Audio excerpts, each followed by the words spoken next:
तो चलिए दोस्तों, आज की इस वीडियो में बात करने वाले हैं भोजपुरी के दबंग स्टार खेसारी लाल यादव के बारे में। तो वीडियो को लास्ट तक देखते रहें और जो लोग मेरे चैनल को अभी तक सब्सक्राइब नहीं किए हैं वो लोग कर लें, क्योंकि हमारे चैनल पर भोजपुरी का हर खबर सबसे पहले आता है। तो दोस्तों, कल खेसारी लाल यादव के नए गाने के पोस्टर को आप सभी के बीच रिलीज किया गया, जिस गाने का नाम है रातें भर में। और आज इस गाने के टीजर को किसी भी टाइम पे आप सभी के बीच रिलीज किया जा सकता है। जी हाँ दोस्तों, आज किसी भी टाइम पे इस गाने के टीजर को आप सभी के बीच रिलीज किया जा सकता है।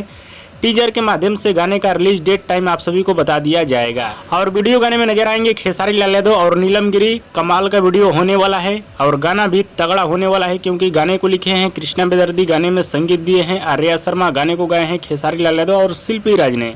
तो इंतजार करिए खेसारी लाल यादव का गाना रातें भर में। इस गाने का टीजर आज किसी भी टाइम पे आप सभी के बीच आ सकता है। अब चलिए आगे बढ़ते हैं, बात कर लेते हैं खेसारी लाल यादव के अगला अपडेट के बारे में। बहुत जल्द पवन पांडे का लिखा हुआ गाना खेसारी लाल यादव के आवाज में आने वाला है। जी हाँ दोस्तों, बहुत जल्द पवन पांडे का लिखा हुआ गाना खेसारी लाल यादव के आवाज में आने वाला है। गाना एकदम बवाल होने वाला है। और इस समय खेसारी लाल यादव के नए नए एल्बम गाने का शूटिंग किया जा रहा है मुंबई में। जी हाँ दोस्तों, इस समय खेसारी लाल यादव के नए नए एल्बम गाने का शूटिंग किया जा रहा है मुंबई में। हाँ तो दोस्तों, खेसारी लाल यादव का छोटा सा अपडेट आप सभी को कैसा लगा नीचे कमेंट बॉक्स में जरूर बताइएगा। वीडियो पसंद आए तो ज़्यादा लाइक करें, कमेंट करें, शेयर करें, सब्सक्राइब करें। धन्यवाद।